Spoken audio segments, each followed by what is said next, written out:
Hello, hello, hello. എല്ലാവർക്കും എഴുതാപ്പുറത്തിന്റെ അടുത്ത എപ്പിസോഡിലേക്ക് സ്വാഗതം. ഇന്ന് സ്പെഷ്യൽ എപ്പിസോഡാണ്. ലേഖ ഒരു വിദേശയാത്രയൊക്കെ കഴിഞ്ഞ് തിരിച്ചു വന്നിരിക്കുകയാണ്. അതുകൊണ്ട് നമ്മള് കഴിഞ്ഞ തവണത്തെ ബോറിംഗ് ആയ നോൺ ഫിക്ഷൻ ടോപ്പിക്കുകൾ വിട്ട് ഇത്തവണ ഒന്ന് മാറ്റി പിടിക്കാന്ന് വിചാരിച്ചു. അപ്പോ ഇത്തവണത്തെ ടോപ്പിക് യക്ഷീസ് ഇൻ ലിറ്ററേച്ചർ ആണ്. അതായത് പ്രധാനമായും മലയാളത്തിൽ തന്നെയാണ് ആ കോൺസെപ്റ്റ് കണ്ടിട്ടുള്ളത്. അപ്പോൾ അതിനെ വെച്ച് നമുക്കൊരു ടോപ്പിക് അടിച്ചാലെന്ന് ആലോചിക്കുക. എല്ലാവരും ലോകയൊക്കെ കണ്ട് കിറുങ്ങിയിരിക്കുന്നുണ്ട്. വളരെ ടൈംലി ആയിട്ടുള്ള ഒരു ടോപ്പിക് ആവുമെന്ന് തോന്നി. അങ്ങനെ പ്ലാൻ ചെയ്തതാണ്. അപ്പോൾ എല്ലാവർക്കും എഴുതാപ്പുറത്തിന്റെ യക്ഷി എപ്പിസോഡിലേക്ക് സ്വാഗതം. ആരാ തുടങ്ങുന്നേ? അനൂപ് തുടങ്ങിക്കോ. അനൂപ് ഒരു കഥയൊക്കെ എഴുതിയിട്ടുള്ളതല്ലേ, യക്ഷി കഥയൊക്കെ എഴുതിയതല്ലേ, അതുകൊണ്ട് അനൂപ് തന്നെ തുടങ്ങട്ടെ. അപ്പോൾ യക്ഷി എന്ന് പറയുമ്പോൾ അത് കേരളത്തില് നമുക്കറിയാം, നമ്മൾ ഈ പുരാണങ്ങളിൽ ഒരുപാട് യക്ഷികളെ കുറിച്ച് കേട്ടിട്ടുണ്ട്. ഈ യക്ഷന്മാരുടെ സ്പൗസുകളായ യക്ഷികൾ, പിന്നെ ഈ ഗന്ധർവന്മാരും അപ്സരസുകളും ഒക്കെ ഉണ്ട്. പക്ഷെ കേരളത്തിലോട്ട് വരുമ്പോൾ ഈ ഒരു സങ്കല്പം കുറച്ച് ഡിഫറെന്റ് ആയി മാറുകയാണ്. അവിടെ യക്ഷന്മാർക്ക് വലിയ റോളില്ല, യക്ഷികൾക്ക് റോള്. അപ്സരസുകൾക്ക് വലിയ റോളില്ല, ഗന്ധർവന്മാർക്കാണ് റോള്. ഗന്ധർവന്മാരുടെ ഭാര്യയായിട്ടൊക്കെ ചിലയിടത്തൊക്കെ യക്ഷികളെ കാണിക്കുന്നു. ഇപ്പം കേരളത്തില് യക്ഷി എന്ന് പറയുന്നത് ഒരു വാമ്പയർ പോലത്തെ ഒരു സംഭവമാണ്. ഇപ്പൊ ഇതിന്റെ ഹിസ്റ്റോറിക്കൽ ബേസിസ് നോക്കുകയാണെങ്കിൽ ഹിന്ദുയിസം വരുന്നതിന് മുന്നേ കേരളത്തിൽ പ്രബലമായിട്ടുണ്ടായിരുന്നത് ബുദ്ധിസവും ജൈനിസവും ഒക്കെയാണ്, അങ്ങനത്തെ ശ്രമണ മതങ്ങളാണ്. അപ്പൊ അതില് ഈ ബുദ്ധിസത്തിൽ പ്രത്യേകിച്ച് വളരെ ഇമ്പോർട്ടന്റ് ആയിട്ടുള്ള ഒരു ഫിഗറാണ് യക്ഷികൾ. യക്കിണി, യക്ഷിണി എന്നൊക്കെ പല പേരിലും നമുക്ക് കാണാം. അപ്പൊ ഹിന്ദുയിസം വന്ന ശേഷം ഈ യക്ഷി എന്നുള്ള സങ്കല്പം, അത് ഒരുപക്ഷെ അതിന്റെ പേര് മറ്റു ചില ബിലീഫ് സിസ്റ്റത്തിലോട്ട് മാറിയതായിരിക്കും, അല്ലെങ്കിൽ മേ ബി ഒരു ബോധപൂർവം ഈ പ്രീ ബുദ്ധിസ്റ്റ് ആയിട്ടുള്ള പ്രീ ഹിന്ദു ഫിഗർ ഹെഡ്സിനെ ഒക്കെ കുറച്ച് നെഗറ്റീവ് രീതിയിൽ നമ്മൾ കണ്ടു തുടങ്ങുന്നോണ്ടായിരിക്കാം ഇതൊരു വാമ്പയർ ടൈപ്പ് ഒരു ജീവിയാണ്. നമ്മൾ തമിഴ്നാട്ടിലോട്ടൊക്കെ പോകുമ്പോൾ കാട്ടേരി എന്ന് പറഞ്ഞൊരു സംഭവം ഉണ്ടാവും. അപ്പൊ അതിന്റെ ലെജൻസ് ഒക്കെ വായിക്കുമ്പോൾ ശരിക്കും ഈ ചുണ്ണാമ്പും ആണിയൊക്കെ വെച്ച് കൊടുക്കുന്ന പരിപാടിയൊക്കെ അത് നമുക്ക് അവിടെയും കാണാൻ കഴിയുന്നുണ്ട്. അങ്ങനെ അങ്ങനെ യക്ഷി അതൊരു എന്താ പറയാ, ഒരു മിക്സഡ് സെറ്റ് ഓഫ് ബിലീഫ്സ് ആണ്. അതുപോലെ യക്ഷി എന്നുള്ള പേര് മാത്രമല്ല, നീലി എന്നുള്ളൊരു പേര് നമുക്ക് കാണാൻ കഴിയുന്നുണ്ട് ത്രൂ ഔട്ട് ഹിസ്റ്ററി. എനിക്കൊന്ന് ചില സന്ദേശകാവ്യങ്ങളിൽ, അത് മലയാളത്തിന്റെ സന്ദേശകാവ്യങ്ങളിലൊക്കെ നീലി വരുന്നുണ്ടെന്നാണ് എനിക്ക് തോന്നുന്നത്. അത് ഫുള്ളായിട്ട് എനിക്ക് വായിക്കാൻ കഴിഞ്ഞിട്ടില്ല. അതാണ് യക്ഷിക്കുള്ള ഒരു ഇൻട്രൊഡക്ഷൻ. മേ ബി നമുക്കിപ്പോ വേറൊരു സങ്കല്പം എന്ന് പറയുന്നത്, നമ്മളിപ്പോ ഒരുപാട് മലയാള സിനിമയെ കണ്ടിട്ടുണ്ട്. അതിൽ പോപ്പുലറൈസ് ആയിട്ടുള്ള യക്ഷികൾ എന്ന് പറയുന്നത് വെള്ള സാരിയൊക്കെ എടുത്തുള്ള യക്ഷികളും ഒക്കെ ഉണ്ട്. കുമാരേട്ടാ ആരാണത്? ആക്ച്വലി ഇത് ഈ പറഞ്ഞ പോലെ റോങ്ഡ് ആയിട്ടുള്ള ആളുകളാണ്. ഇൻജസ്റ്റിസ് മറ്റേ നടന്നിട്ടുള്ള, എന്തെങ്കിലും നീതികേട് സംഭവിച്ചിട്ടുള്ള സ്ത്രീകൾ മരിച്ചതിന് ശേഷം അവർ യക്ഷിയായിട്ട് പുനർജനിക്കുന്നു. യക്ഷിയായിട്ട് ഇതിനെ പുനർജനിക്കുന്നത് പ്രേതമായിട്ട് പുനർജനിച്ച പോലെ. സാധാരണ പ്രേതങ്ങളാണല്ലോ ടെററൈസ് ചെയ്യാൻ വരുന്നത് പഴയ സിനിമകളിലൊക്കെ. പക്ഷേ യക്ഷി ആക്കണം എന്നോ ആർക്കോ നിർബന്ധമുള്ള പോലെയാണ്. അങ്ങനെയാണെങ്കിലേ നമുക്ക് പെട്ടെന്ന് കണക്ട് ചെയ്യാൻ പറ്റുള്ളൂ. അതെ. എൻ്റെ കയ്യിൽ ഒരു ബുക്കുണ്ട്, ഒരു ഗ്രാഫിക് നോവലാണ്, നീലിയുടെ കഥയെന്ന് പറഞ്ഞിട്ട്. അപ്പൊ അതെ, ഇത് ഒരു റോങ് സ്ത്രീയാണ്. ഇത് തമിഴ്നാട്ടിലുള്ള ഒരു ലേഡി. അവർക്കെതിരെ ഹസ്ബൻഡ് അല്ലെങ്കിൽ സൊസൈറ്റിയിലെ മറ്റു ആണുങ്ങൾ ചെയ്യുന്ന കാര്യങ്ങൾക്കൊരു പ്രതികാരം എന്നോണം റിയാക്ട് ചെയ്യുന്നതിന് പലപ്പോഴും ഉണ്ടാകുന്നത്. അതുപോലെ നീലി ഒരു പ്രോപ്പർ നൗൺ ആയിട്ടാണ് നമ്മൾ ചിലപ്പോൾ പല ആൾക്കാരും കൺസിഡർ ചെയ്യുന്നത്. പ്രത്യേകിച്ച് ലോക സിനിമ വരുമ്പോൾ അതിനകത്ത് അവളുടെ പേര് ചോദിക്കുമ്പോൾ നീലി എന്നാ പറയുന്നത്. നീലി ഒരു പ്രോപ്പർ നൗൺ അല്ല. യക്ഷി എന്ന പദത്തിനെക്കാട്ടി ചിലപ്പോൾ ഏറ്റവും കൂടുതൽ യോജിക്കുന്നത് നീലി എന്നുള്ള പേരായിരിക്കും. കാരണം പഴയ രേഖകളിലൊക്കെ നീലി എന്നുള്ള പേര് കുറച്ച് കൂടുതൽ കാണുന്നുണ്ട്. സോ നീലി ഈസ് ഓൾസോ എന്താ പറയാ, മോർ പോപ്പുലർ നെയിം ഫോർ യക്ഷി. അത് ആക്ച്വലി ഈ ആ, കളിയങ്കാട്ടിലെ നീലി എന്ന് പറയുന്ന കഥാപാത്രത്തിന്റെ സ്റ്റോറി വായിച്ചിട്ടുള്ളത് ഓഫ് കോഴ്സ് സിനിമയിൽ കണ്ടതിനേക്കാളും സിഗ്നിഫിക്കൻ്റ്ലി ഡിഫറെൻ്റ് ആണ് ആ ബാക്ക് സ്റ്റോറി എന്ന് പറയുന്നത്. ഒരു നമ്പൂതിരിയെ വിവാഹം കഴിച്ച ഒരു സ്ത്രീ, നമ്പൂതിരി ഒരു സ്ത്രീലമ്പടനായിരുന്നു. അപ്പോ ഓക്കെ. അയാൾക്ക് അയാള് കല്യാണം കഴിച്ചത്, നീലിയെ കല്യാണം കഴിച്ചത് നീലിയുടെ കുടുംബത്തിൽ നല്ല സ്വത്തുണ്ടായിരുന്നത് കൊണ്ട് അത് കിട്ടാൻ വേണ്ടിയിട്ടായിരുന്നു. അപ്പൊ അത് മനസ്സിലാക്കിയിട്ട് നീലിയുടെ അമ്മ ഭർത്താവിനെ ആട്ടിയിറക്കുന്നു. പക്ഷെ ഭർതൃസ്നേഹം മൂത്ത് നീലി പറയുന്നു ഞാനും വരാൻ കൂടെ എന്ന് പറഞ്ഞ് നീലി വരികയാണ്. അപ്പൊ എന്നിട്ട് അവള് കഴുത്തിലിരുന്ന ആഭരണങ്ങളെല്ലാം എടുക്കാൻ വേണ്ടിയിട്ട് കാട്ടിൽ വെച്ച് കല്ലുകൊണ്ട് തലയ്ക്ക് അടിച്ച് കൊല്ലുകയാണ് ചെയ്തത്. എന്നിട്ട് ആ ആഭരണങ്ങളും കവർന്ന് അയാള് പോയത് യക്ഷിയായി പുനർജനിച്ച് നമ്പൂതിരിയോട് പകരം വീട്ടി എന്നാണ് ഞാന് വായിച്ചിട്ടുള്ള കള്ളിയങ്കാട്ടിലെ നീലിയുടെ കഥ. അതും തമിഴ്നാട്ടില് ക്ഷേത്രങ്ങളും ഒക്കെ ഉണ്ട് നീലിയുടെ പേരില്. അത് വളരെ പോപ്പുലർ ആയിട്ടുള്ള സ്റ്റോറിയാണ്. അമ്പി എന്നാണ് അമ്പലവാസി യുവാവിന്റെ പേര്. അല്ലി എന്നാണെന്ന് തോന്നുന്നു അല്ലി ആ, കറക്റ്റ് അല്ലിയാണ്. നീലിയുടെ പേര്. എന്നിട്ട് അമ്പി പോകുമ്പോ പാമ്പ് കടി ഏറ്റിട്ട് പുള്ളി മരിക്കുന്നുണ്ട്. പിന്നെ നീലിയെ തേടിയിട്ട് നീലിയുടെ സഹോദരൻ വരുന്നുണ്ട്. നീലിയല്ല, അല്ലിയെ തേടിയിട്ട് അല്ലിയുടെ സഹോദരൻ വരുന്നുണ്ട്. സഹോദരൻ ഇത് കണ്ടിട്ട്, ഈ രംഗം കണ്ടിട്ട് പുള്ളി ഇച്ചിരി ഹൃദയസ്തംഭനം വന്നിട്ട് ചിലപ്പം മരിക്കുകയാണ്. എന്നിട്ട് ഇവര് മൂന്നുപേരും പുനർജനിക്കുകയാണ്. എന്നിട്ട് പുനർജന്മത്തില് ആണ് ഈ റിവെഞ്ച് എക്സാക്ട് ചെയ്യുന്നത്. അപ്പൊ അതില് ചോള രാജാവിന്റെ 2 മക്കളായിട്ടാണ് ഈ സഹോദരങ്ങൾ ജനിക്കുന്നത്. അവിടാണ് അവരുടെ ശരിക്കുള്ള പേര് നീലനും നീലിയും ആകുന്നത്. പക്ഷെ ഇവര് ജനിച്ച ഉടനെ തന്നെ ഇവര് രണ്ടുപേരും കുറച്ച് അഗ്രസീവ് അല്ലെങ്കിൽ ഒരു സൂപ്പർ നാച്ചുറൽ പവേഴ്സ് ഉള്ള കുട്ടികളായിട്ടാണ് വരുന്നത്. ഒരു രാത്രിയാകുമ്പോ കന്നുകാലികളെയൊക്കെ കൊല്ലുകയൊക്കെ ചെയ്യും. അങ്ങനെ ചോള രാജാവ് ഇവരെ രണ്ടുപേരും എക്സിറ്റ് അടിക്കും രാജ്യത്തുനിന്ന്. അതേസമയം അമ്പി ഒരു മെർച്ചന്റ് ആയിട്ട് പുനർജനിക്കുകയൊക്കെ ചെയ്യും. എന്നിട്ട് എക്സാക്ട് കഥ ഇപ്പൊ എനിക്ക് വരുന്നില്ല. പക്ഷെ ആ പുനർജനിച്ച ആ മെർച്ചന്റിനെ തിരിച്ചു കൊല്ലാൻ വേണ്ടി ശ്രമിക്കുന്നതാണ് നീലിയുടെ സ്റ്റോറി. അങ്ങനെ കൊല്ലുകയും ചെയ്യും. പുള്ളിയെ പ്രൊട്ടക്ട് ചെയ്യാൻ ശ്രമിച്ച 70 വില്ലേജേഴ്സിനെയും പുള്ളിക്കാരി കൊല്ലില്ല, പക്ഷെ അവരും ആത്മഹത്യ ചെയ്യേണ്ടി വരും. അങ്ങനെ ഒരു സ്റ്റോറി ഉണ്ട്. ഇതൊരു നീലി. അതും ഈ കള്ളിയങ്കാട്ടിലെ നീലി എന്നും പഞ്ചവങ്കാട്ടിലെ നീലി എന്നും രണ്ടും ഇന്റർചേഞ്ചബിളി യൂസ് ചെയ്യുന്നതാണ്. അതെ അതെ. അങ്ങനെ രണ്ടും ഒരാളല്ല, രണ്ടും ഒരാളല്ല, ഒരു സങ്കല്പമല്ല. അല്ല ഒരേ ആളാണെന്നാണ് തോന്നുന്നത്. കള്ളിയങ്കാടും പഞ്ചവങ്കാട് രണ്ടും സെയിം തന്നെയാണെന്നാണ് ഞാൻ വായിച്ചിട്ടുള്ളത് അല്ലെങ്കിൽ മനസ്സിലാക്കിയിട്ടുള്ളത്. എന്താ ഒരു കവിതയുണ്ടല്ലോ, കള്ളിയങ്കാട്ടിലെ നീലി എന്ന് കേൾക്കുമ്പോൾ എന്തൊരു പേടി. അങ്ങനെ കുറെ സ്റ്റോറീസ് അങ്ങോട്ടും ഇങ്ങോട്ടും മിക്സപ്പ് ആകുന്നുണ്ട്. ചിലപ്പം രണ്ടും വേറെ യക്ഷികളുടെ കഥകളായിരിക്കും, ചിലപ്പോൾ മിക്സ് ആയി പോയതായിരിക്കും. പഞ്ചവങ്കാട്ട് നീലി കള്ളിയങ്കാട്ട് നീലി ഒന്നാണെന്നാണ് പൊതുവേ ഉള്ള വിചാരം. പിന്നെ ഈ ഇതിപ്പോ ഒരു കാഞ്ഞിരോട്ട് യക്ഷി എന്ന് പറയുന്നത് രേഖ പറ. അല്ല, ഇതൊക്കെ ഒരു ഓറൽ ഹിസ്റ്ററിയിലൂടെ വരുന്നതുകൊണ്ട് over the period of time ഇതിൽ കുറെ ആഡും ഡിലീറ്റും ഒക്കെ ആയി പോകുന്നുണ്ട്. ഒരു റിട്ടൺ ഹിസ്റ്ററി ഒന്നും അല്ല, റിട്ടൺ ഒരു സ്റ്റോറി ഒന്നും അല്ലല്ലോ. അതിന്റെ ഒരു ഇതുണ്ടാവും. സത്യം. ഈ പറഞ്ഞ കാഞ്ഞിരോട്ട് യക്ഷി ആക്ച്വലി ഒരു തിരുവിതാംകൂറിന്റെ ചരിത്രത്തിലെ ഒരു പ്രധാന കഥാപാത്രമാണ്.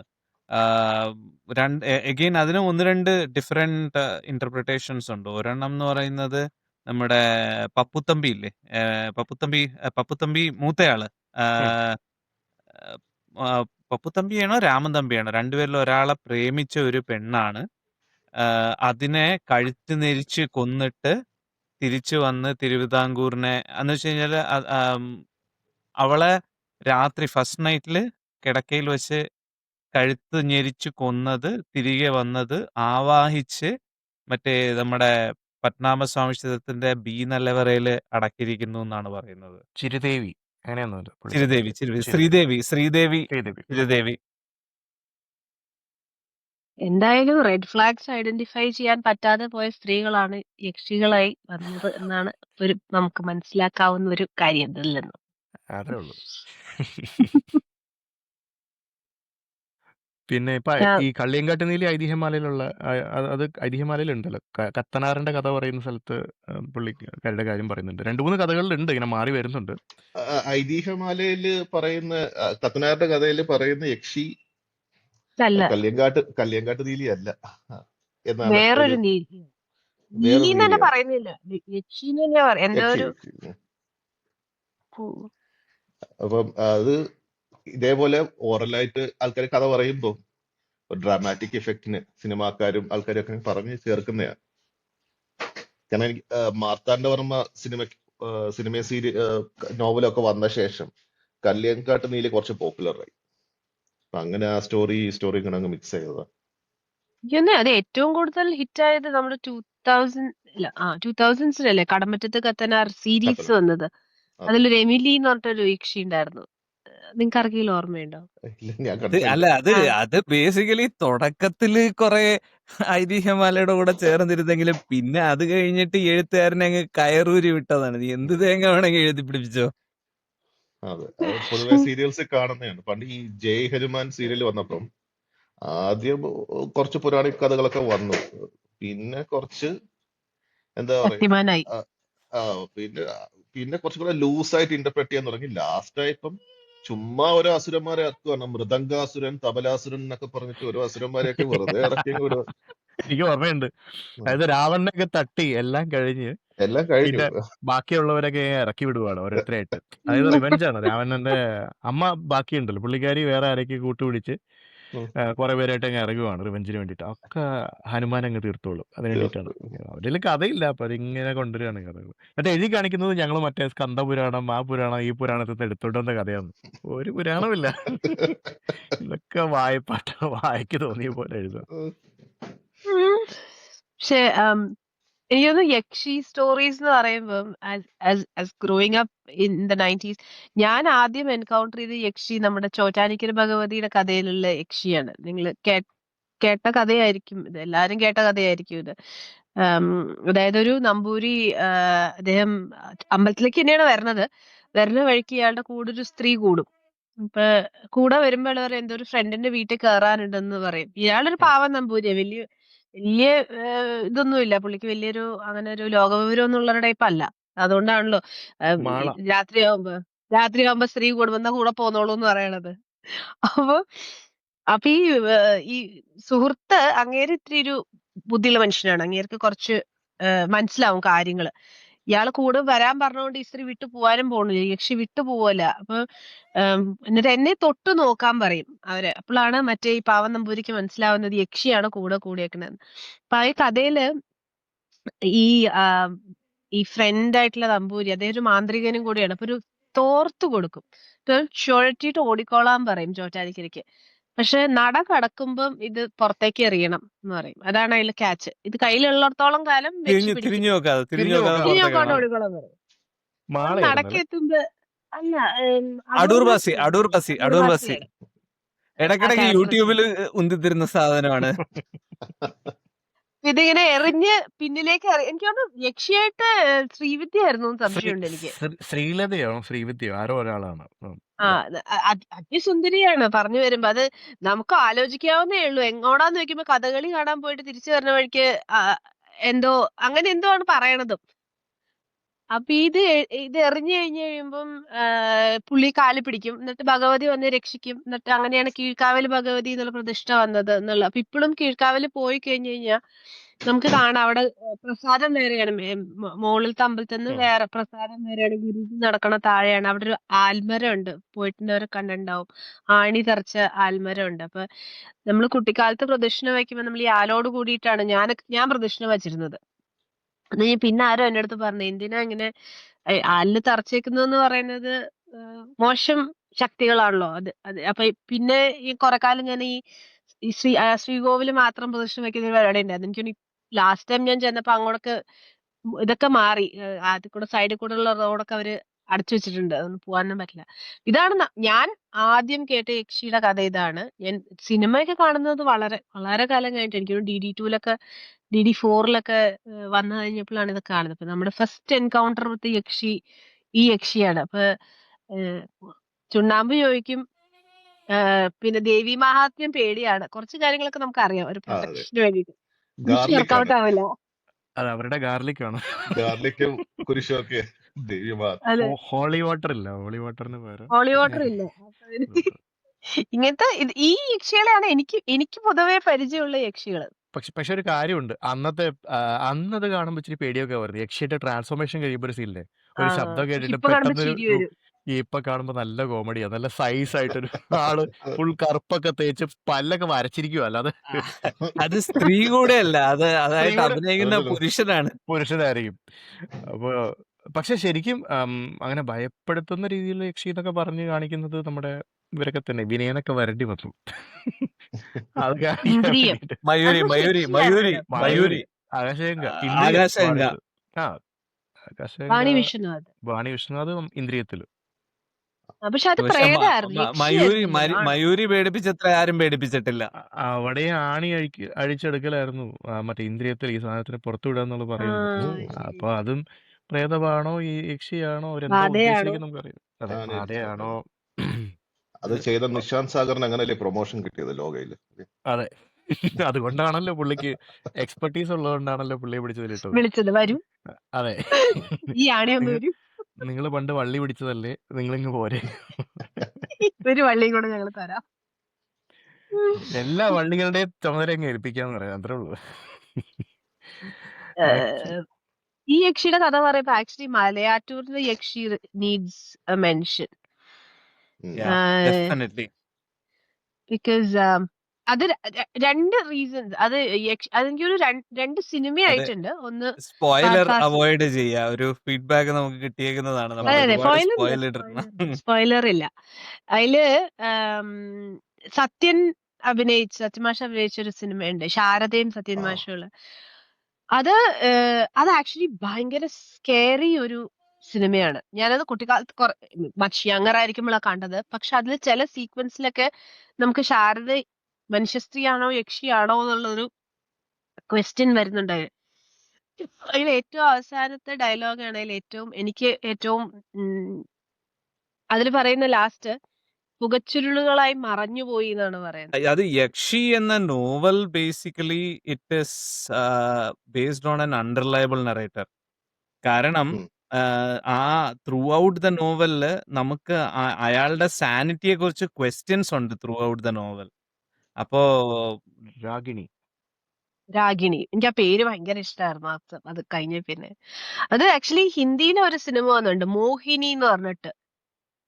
സുധാൻഷു ബെരിയോ അങ്ങനെ ആരോ ആണോ ചെയ്തേക്കണത്. ആക്ട്രസ് ആരാന്ന് എനിക്ക് ഇപ്പൊ ഓർമ്മയില്ല. അത് അത് അത് അകത്തിന്റെ ഇതല്ലേ, റീമേക്ക് അല്ലേ? അതായത് അല്ല, ഇത് പഴയതാ. അത് എനിക്കൊരു പഴയതാണ്. ബിറ്റ്വീൻ നമ്മുടെ ഫസ്റ്റ് യക്ഷിയും അകത്തിന്റെ ഇടയിൽ വെച്ച് സംഭവിച്ചേക്കണം. കാരണം ഒരു മേ ബി 90s ഒക്കെ ആയിരിക്കും ഈ മോഹിനി എന്ന് പറഞ്ഞ സിനിമ. ഓക്കെ. അല്ല, ഈ മധുബാലയായിരുന്നു റീമേക്ക് ഉണ്ട്, അകത്തിനൊരു റീമേക്ക് ഉണ്ട്. അതെനിക്കറിയില്ല. ഓ മിക്കണം മറാഠിയോ ബംഗാളിയോ എന്തോ ആണ്. ഉം. ഇത് ഹിന്ദി. സോ അതും ഞാൻ കണ്ടില്ല. ഫഹദിന്റെ ആണോ? ഫഹദിന്റെ ആണ്. അതും പക്ഷേ രണ്ടും അനുമോളും. അനുമോൾ അല്ല, ആക്ച്വലി രണ്ടിനും വ്യത്യാസമുണ്ട്. കാരണം ഒരെണ്ണത്തില് നമുക്ക് വിട്ടിരിക്കുവാണ്. അതായത് ആ, പഴയ യക്ഷിയിൽ നമുക്ക് വേണ്ടിയിട്ട് നമുക്ക് പറഞ്ഞു വിട്ടിരിക്കുക, ഇങ്ങനെയാണ്, സൂപ്പർ നാച്ചുറൽ ആണോ അല്ലയോ എന്നുള്ള കാര്യം. ഇവിടെ ഒരു ഡെഫിനറ്റീവ് ആൻസർ തരാൻ ശ്രമിച്ചിട്ടുണ്ട്. ഉണ്ട്. പക്ഷെ എന്നാലും പടം പാളിയിട്ടുണ്ട് അവസാനമാകുമ്പോൾ. അത് കൈയടക്കമില്ലാത്ത ഒരു സംവിധാനമൊക്കെ ആയതുകൊണ്ട്. പക്ഷെ എന്ന് വെച്ചാൽ അതിന് റീമേക്ക് വന്നു എന്നുള്ളതാണ്. റീമേക്കും അത്ര പോപ്പുലർ ഒന്നും അല്ല. ഞാൻ ഇടയ്ക്ക് എവിടെയോ വായിച്ചതാണ് റീമേക്ക് ഉണ്ടെന്നുള്ള കാര്യം. ബിക്കോസ് ഈ ഫസ്റ്റ് ഇതിൽ ഇങ്ങനെ കുറെ റീസൺസ് പുള്ളി ഈ അൺറിലയബിൾ നറേറ്റർ ആയതുകൊണ്ട് പുള്ളിയെ തന്നെ വിശ്വസിപ്പിക്കുകയാണ് ഈ സ്ത്രീക്ക് എന്തോ പ്രശ്നമുണ്ടെന്നുള്ളത്. അപ്പൊ അതിനുവേണ്ടി he finds things to convince himself that ഇതൊരു സ്ത്രീ അല്ല എന്നുള്ളത്. അതാണ് അതില് എനിക്ക് തോന്നുന്നത് ഒരുപാട് ഭാഷകളിലേക്ക് ട്രാൻസ്ലേറ്റ് ആയിട്ടുണ്ട് ആ ബുക്ക്. പിന്നെ അത് മാത്രമല്ല, he is a bundle of complexes, a complete man who was the envy of many people. അങ്ങനെ ഒരു സിറ്റുവേഷനിലോട്ട് വന്ന് അധപ്പതിച്ചതിലുള്ള ഇതും എല്ലാം കൂടെ ചേർന്നിട്ടാണ് ആ നറേറ്റീവ് ഭയങ്കര കോംപ്ലക്സ് ആവുന്നത്. അയാളുടെ ഡിസ്ഫിഗർമെന്റ് അയാൾക്കൊരു പ്രശ്നമാണ്. ആൻഡ് അയാൾക്കൊരു അയാൾക്ക് തന്നെ എല്ലാത്തിലും അയാൾ ക്വസ്റ്റ്യൻ ചെയ്യുന്നുണ്ട് അയാളുടെ എല്ലാ കാര്യങ്ങളെയും. മലയാറ്റൂരിന്റെ പ്രോട്ടഗോണിസ്റ്റ് ഉണ്ട്, പ്രത്യേകിച്ച് മെയിൽ പ്രോട്ടഗോണിസ്റ്റ് എല്ലാവരും ഇങ്ങനെയുള്ള ആൾക്കാരാണ്. ആ ഒരിക്കലും ഒരു മര്യാദ പുരുഷോത്തമനല്ല ആള്. ബാക്കിയുള്ളവരെക്കാളും അഴുക്ക് എന്ന് പറയില്ലേ, അവരെക്കാളും മോശമാണ്. യന്ത്രം അയക്കച്ചക്കൻ. വായിച്ച് അഴുക്ക ചെക്കൻ, ആ വില്ലനേക്കാളും മോശം ആ രീതിയിലാണ്. അതായത് പക്ഷേ പുള്ളിയുടേതായിട്ടുള്ള പാക്കേജ് ഡീലാണ് ആള്. എങ്ങനെയായാലും ഗുഡ് എന്നൊന്നും പറയാൻ എടുക്കാനില്ല, കാരണം പുള്ളി അതിനെ പൊക്കി കാണിക്കുന്നില്ല, കാരണം അയാൾ തന്നെയാണ് നരേറ്റർ. അയാൾ അതിന്റെ ബാഡ് ആസ്പെക്ട്സിൽ മാത്രമാണ് അഭിരമിക്കുന്നത് ട്രൈ ശരിക്കും പറഞ്ഞാൽ. ചെയ്യുന്നു. അതെ. ഏതൊരു സിനിമയിലും മോഹൻലാൽ പറയില്ലേ, ഞാൻ വില്ലേ എന്റെ തറ നമ്പർ മാത്രം പ്രതീക്ഷിച്ചാൽ മതി. രാവണ പ്രഭു.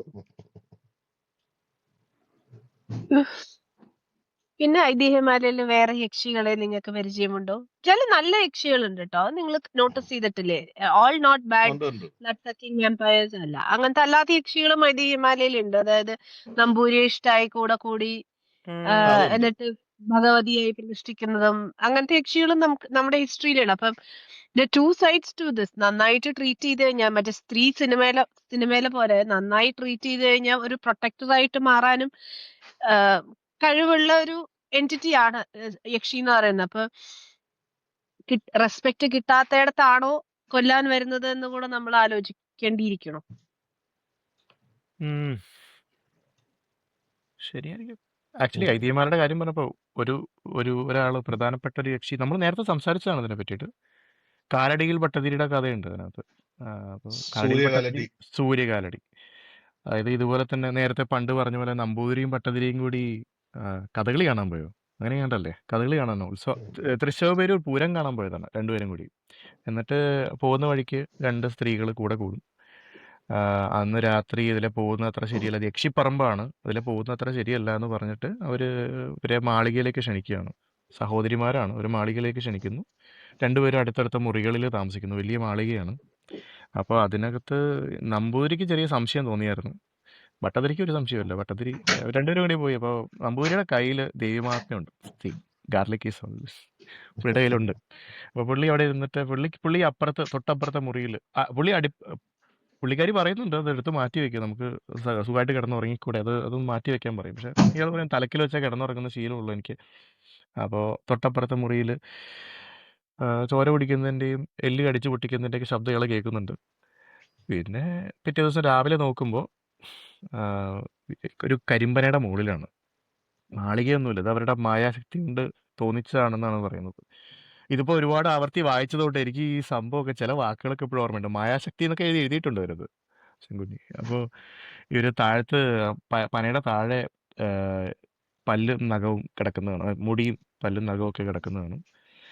അപ്പോൾ ഈ ഭട്ടതിരി മരിച്ച സമയത്ത് ഭട്ടതിരിയുടെ കുടുംബത്തിൽ വേറെ ആൺതരികളൊന്നുമില്ല. ഭട്ടതിരിയുടെ ഭാര്യ ഗർഭിണിയാണ്. അപ്പോൾ പുള്ളിക്കാരിയുടെ വയറ്റൊരു ആൺകുഞ്ഞാണ്. അപ്പോൾ ഈ കുട്ടി ജനിച്ചിട്ട് അച്ഛനെ കൊന്ന യക്ഷിയോട് പ്രതികാരം ചെയ്യാൻ വേണ്ടി നടക്കുവാണ്. അപ്പോൾ സൂര്യനെ പ്രീതിപ്പെടുത്തിയിട്ട് അങ്ങനെയാണ് പുള്ളി സൂര്യകാലടി ഭട്ടതിരി എന്നുള്ള പേര് കിട്ടുന്നത് പുള്ളിക്ക്.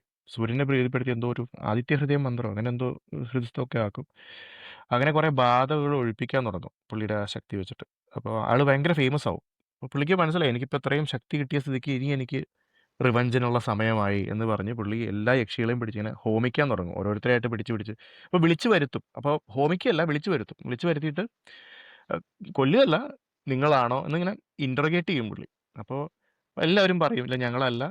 ഈ പറഞ്ഞ ആൾ മാത്രം വരില്ല, ഈ മെയിൻ പ്രശ്നക്കാരി മാത്രം, പുള്ളിക്കാരി മാത്രം വരില്ല, ബാക്കി എല്ലാവരും വരും. അപ്പോൾ ഇവർക്കൊക്കെ ഈ എന്തോ വിളക്കും എന്തോ കൊടുത്തിട്ട് വിടുവാണ് അവർ, എനിക്കൊന്ന് മോക്ഷം കൊടുക്കുമായിരിക്കും, പൊന്നും വിളക്കും കൊടുത്ത് വിടും, അങ്ങനെ എന്തോ ഒരു കാര്യം പറയുന്നുണ്ട് അതിനകത്ത്. പൊന്നും വിളക്കൊക്കെ സത്യം ചെയ്യണം, അങ്ങനെ സത്യം ചെയ്യിക്കണം, അങ്ങനെ സത്യം ചെയ്യിക്കുമെന്ന് തോന്നുന്നു. ഓക്കെ, എന്നിട്ട് അവരെങ്ങനെ വെറുതെ വിടുവാണ്, അവർ മോക്ഷം കൊടുക്കുന്നുണ്ടോ എന്നോ അങ്ങനെ എന്തോ ആണ്. പക്ഷേ ഈ പറഞ്ഞ ആളെ അവസാനം കണ്ടുപിടിക്കുമ്പോഴേക്കും പുള്ളിക്കാരിയെ തട്ടും. പുള്ളിക്കാരിനെ ഇയാൾ തീർത്ത് കഴിയുമ്പോൾ വേറൊരു സ്ഥലത്ത് ബാധ കയറി ഒരു പെൺകുട്ടിക്ക്, അതായത് രാജാവ് ആളെ വിടും. അതിലകത്ത് കാണിക്കുന്നത് പള്ളിബാണ പെരുമാൾ അങ്ങനെ എന്താണ് പറയുന്നത്, നാട് ഭരിച്ചിരുന്ന രാജാവ് എന്ന് പറയുന്നത്. എനിക്ക് ആളാരെന്ന് അറിയില്ല. അനൂപിന് വല്ല ഐഡിയ ഉണ്ടോ? അപ്പൊ എനിക്ക് അങ്ങനെ കൃത്യമായിട്ട് പറയാൻ പറ്റില്ല. ഓക്കെ. പക്ഷെ ഒരു കാര്യം, യക്ഷിയെ പറഞ്ഞു വരുമ്പോൾ കൊല്ലുന്നതിന് മുന്നേ പുള്ളിക്കാരി ശപിക്കും. ആ, അതെ. അത് ഇത് ഐതിഹ്യമാലയിൽ അത് ഉണ്ടോന്നറിയില്ല. ശപിക്കുന്ന കാര്യം ഞാൻ വായിച്ചിട്ടില്ല. പക്ഷേ ഉം. ശരിക്കും പറഞ്ഞാൽ ഗന്ധർവനാണ് ശപിക്കുന്നത്. യക്ഷിക്കൊരു അല്ല അല്ല, ഭർത്താവുണ്ട് ഗന്ധർവൻ. പുള്ളി രണ്ട് ശപിക്കുന്നതായിട്ടാണ്. രണ്ടുപേരും ശപിക്കും. ആണോ? ആ യക്ഷി ശപിക്കുന്നത് ചക്രശ്വാസം മുട്ടി മരിക്കുമെന്നാണ് പറയുന്നത്. ഓക്കെ. അത് ഗന്ധർവൻ കഴിഞ്ഞ് ശപിക്കുന്നത് വേറെയാ. ആ അത് പറഞ്ഞു വന്നിട്ടില്ല, കൃഷ്ണവാര് പറഞ്ഞോളൂ. അതല്ല യക്ഷി ഞാൻ പറയാം. ഞാൻ അത് കേട്ടിട്ടില്ല. ചക്രവാസം ഓക്കെ മുട്ടി ഓക്കെ. യക്ഷി ശപിക്കുന്നതായിട്ട് എനിക്കറിയില്ല ഐതിഹ്യമാലയിൽ ഉണ്ടോന്ന്. ഇപ്പം എന്തായാലും വിക്കി സോഴ്സിനകത്ത് സാധനമുണ്ട്. അപ്പോൾ നമുക്ക് ജസ്റ്റ് ഒന്ന് നോക്കാവുന്നേ ഉള്ളൂ. പക്ഷേ അത് കഴിഞ്ഞിട്ട് ഈ രാജാവിൻ്റെ മകൾക്കാണെന്ന് തോന്നുന്നു ബാധ കയറിയിരിക്കുന്നത്. അപ്പോൾ പുള്ളി അവിടെ ചെല്ലുമ്പോൾ മനസ്സിലാവും അത് ഗന്ധർവനാണെന്ന്. ഇദ്ദേഹം എല്ലാ കർമ്മവും ചെയ്യും, ഇയാൾ പോവില്ല, വിട്ടുപോവില്ല. മനസ്സിലാവും ഇയാൾ മറ്റേ പുള്ളിക്കാരിയുടെ ഹസ്ബൻഡാന്നുള്ള കാര്യം മറ്റേ ഭട്ടതിരിക്ക് മനസ്സിലാവും. പക്ഷേ അവസാനം ഈ കടുംക്രിയകളൊക്കെ ചെയ്യാൻ തുടങ്ങും. ഇത് ചെയ്യാൻ പാടില്ലാത്ത, അതായത് ഈ മറ്റേ ജന്തുക്കളെയൊക്കെ മുറിച്ച് ഹോമിക്കാൻ തുടങ്ങും. പുള്ളി ഉറുമ്പിനെ ഇങ്ങനെ ആ ആ അത് ഉറുമ്പേനെ നെയ്യുള്ള തുണി വെച്ചിട്ട് അതിൽ ഉറുമ്പുകൾ വന്ന് കൂടുമ്പോൾ ഇതിനെടുത്തിട്ടങ്ങ് ഇടും. അത് അങ്ങനെ ചെയ്യാൻ പാടില്ല.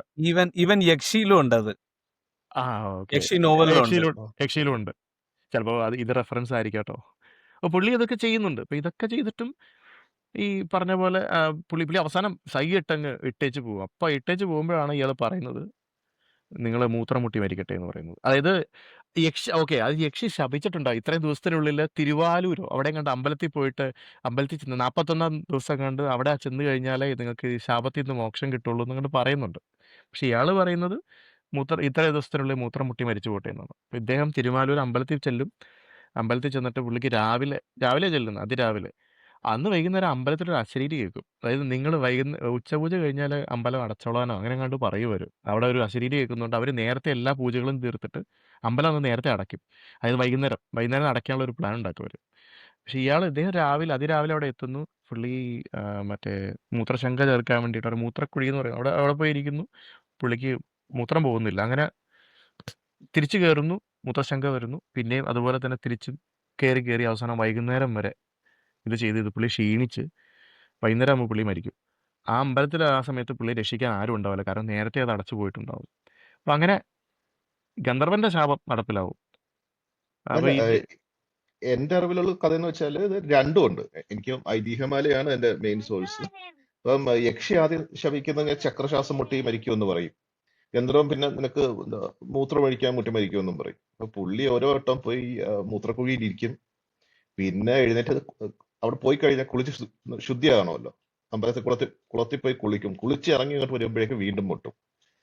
അങ്ങനെയാണ് വൈകുന്നേരം വരെ ആവുന്നത്. പിന്നെ അമ്പലത്തിൽ അവിടെ പോകാൻ ചെല്ലും. പറ്റാതാവുന്നു അല്ലേ? ആ അവസാനം എന്തൊക്കെയോ കുറച്ച് ലെജൻസ് ഉണ്ട്. ലൈക്ക് പുള്ളിക്ക് ആ സമയത്ത് ശ്വാസം മുട്ടലും തുടങ്ങും. ചക്രശ്വാസം മുട്ടിയിട്ട് ആ വെപ്രാളത്തിന് അവിടെ എവിടെയൊക്കെ കടിച്ച പാടുണ്ടെന്നൊക്കെ പറയുന്നത്, മരത്തിന്റെ കല്ലിലൊക്കെ, കഴുക്കോലിലൊക്കെ കഴുക്കോലില് കടിച്ചു. കടിച്ച് ഓ, ഓ. അതിന്റെ ഐതിഹ്യം അപ്പൊ ഇതാണ്. എന്തായാലും ഇതിനുശേഷം പുള്ളിയുടെ കുടുംബത്തില് എല്ലാവർക്കും, അതായത് ഓരോ തലമുറയിലെ ഓരോ ആണിനെങ്കിലും സൂര്യൻ എന്നുള്ള പേര് വേണം എന്നൊരു സംഭവമുണ്ട്. പുള്ളി സൂര്യകാലിക ഭട്ടതിരി അതായത് സൂര്യനെ പ്രീതിപ്പെടുത്തിയതിനു ശേഷം പുള്ളി അങ്ങനെ അവരെ കുടുംബത്തിലൊരു തീരുമാനം ഉണ്ടെന്ന് തോന്നുന്നു അങ്ങനെ. അപ്പോൾ നമ്മുടെ കൂടെ വർക്ക് ചെയ്ത സൂരജ് ഭട്ടതിരിയുടെ കാര്യം നമ്മൾ നേരത്തെ പറഞ്ഞിരുന്നു. പുള്ളി ഇവരുടെ പിന്മുറക്കാരനാണ്, സൂര്യകാലടിയുടെ. ശാന്തിക്കറിയാം. ഇത് ഇത് ഈ യക്ഷി സ്റ്റോറീസ് നമ്മൾ പറയുമ്പം ഇപ്പൊ നമ്മൾ യക്ഷി എന്ന് പറയുമ്പോൾ വെരി ബ്യൂട്ടിഫുൾ. പിന്നെ ഞാൻ ഇതിനു മുമ്പേ പറഞ്ഞേക്കുന്ന ഒരു കാര്യമാണ്, എനിക്ക് തോന്നിയേക്കുന്ന ഒരു കാര്യമാണ് യക്ഷി എന്ന് പറയുമ്പോൾ ഒരു വളരെ ബ്യൂട്ടിഫുൾ ആയിട്ട് കുറച്ച് എന്താ പറയാ വഴിവിട്ട് നടക്കുന്ന ആണുങ്ങളുടെ കൂടി അവരുടെ ചോരയും നീരും മുറ്റിയെടുക്കുന്നു എന്നുള്ളൊരു ഇതാണല്ലോ അതിന്. എനിക്ക് എപ്പോഴും തോന്നിയത് ഇത് ഒരു സൂപ്പർ നാച്ചുറൽ എൻറ്റിറ്റിയെക്കാളേറെ ഒരു ഗോൾഡ് ഡിഗറിനെയാണോ റെഫർ ചെയ്യുന്നത് എന്ന് എനിക്ക് എപ്പോഴും ഇടയ്ക്ക് എനിക്ക് സംശയം തോന്നാറുണ്ട്. കാരണം ഈ ഇതേമാരെ വിളിച്ചോണ്ട് പോകുന്നു, താമസിപ്പിക്കുന്നു. രാവിലെ എന്ന് പറഞ്ഞാൽ it can be A next year, next month, എന്ത് വേണമെങ്കിലും ആവാം. പല്ലും നഖവും മാത്രം ബാക്കിയാക്കുന്നു, അതായത് ബാക്കി എല്ലാ സത്തും മൂറ്റിയെടുക്കുന്നത്. Could be money, it could be energy, എന്തും ആവാലോ.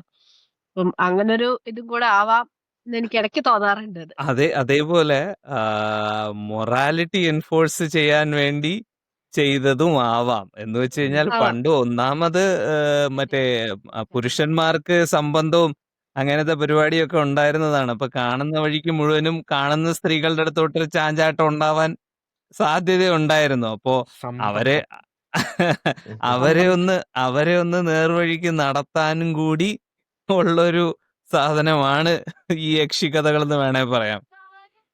ആവാം. വേറെ വേറൊരു കാര്യമുണ്ട്. ഇപ്പൊ നമ്മുടെ ഒടിയന്റെ കാര്യം പറയുന്നില്ലേ?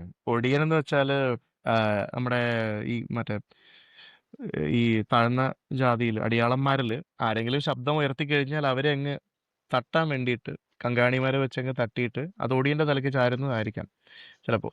കമ്മ്യൂണിസം ഒക്കെ കയറി തുടങ്ങിയപ്പോൾ ഒന്ന് ഭയപ്പെടുത്താൻ വേണ്ടി, കമ്മ്യൂണിസം അല്ല അത് ആ ഫോം ഓഫ് കമ്മ്യൂണിസം, അതായത് അവർ ശബ്ദം ഉയർത്താൻ തുടങ്ങിയപ്പോൾ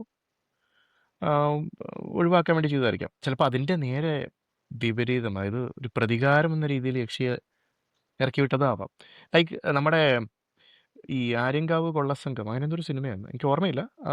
അവര് ഒരു സ്ത്രീയെ മുൻനിർത്തിയാണ് പാലത്തറയിൽ കിടന്നുറങ്ങിയിരുന്ന ആളുകളെ അസസിനേറ്റ് ചെയ്യുന്നത്. ഇപ്പോൾ കച്ചവടക്കാർ മിക്കവാറും രാത്രി കിടന്നുറങ്ങുന്നതിൻ്റെ, കാരണം ഒരുപാട് പാലകളുണ്ട് ആ ഏരിയയിൽ.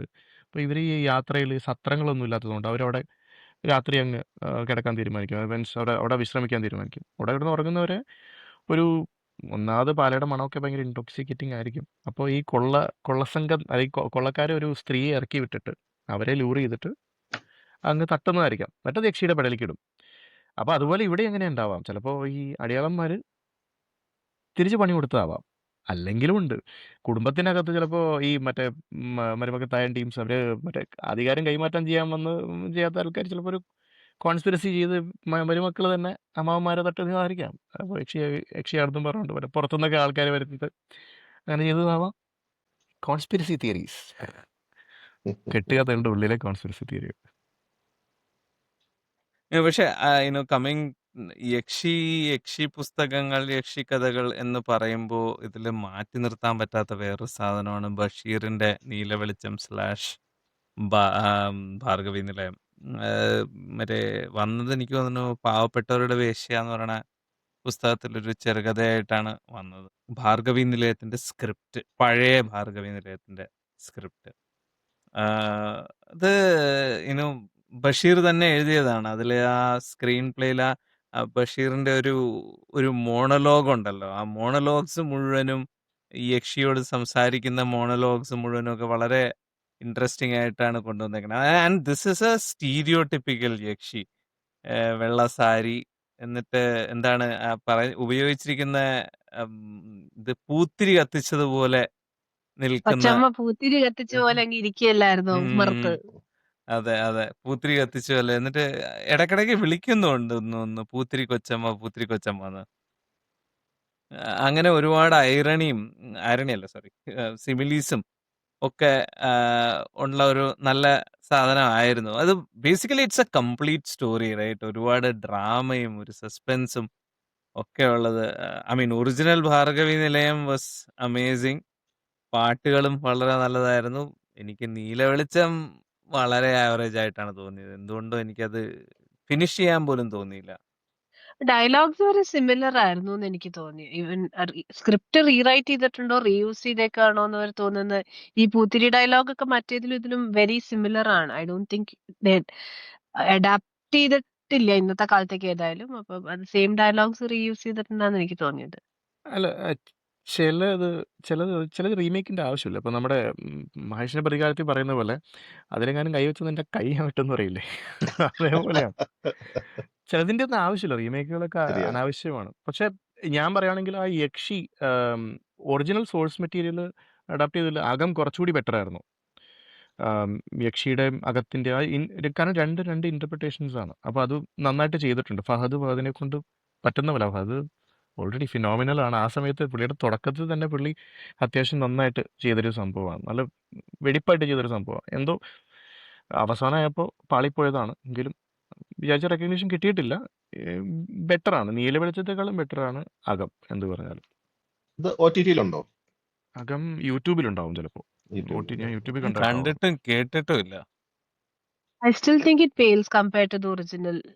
VK Uh, Prakash yeah. Yes ഞാൻ ആ, ഞാൻ ഡെഫിനറ്റ്ലി പഴയ ബ്ലാക്ക് ആൻഡ് വൈറ്റ് യക്ഷി കണ്ടിട്ടുണ്ട്. എനിക്കത് ഭയങ്കര ഒരു അടിപൊളി ഫിലിം ആയിട്ടാണ് തോന്നിയിട്ടുള്ളത്. ഇങ്ങനെ സൈഡില് ശാരദ ഇങ്ങനെ ചെരിഞ്ഞൊരു നോട്ടമൊക്കെ ഉണ്ട്. അപ്പൊ നമുക്ക് തന്നെ തോന്നും ഇത് യക്ഷിയാണോ?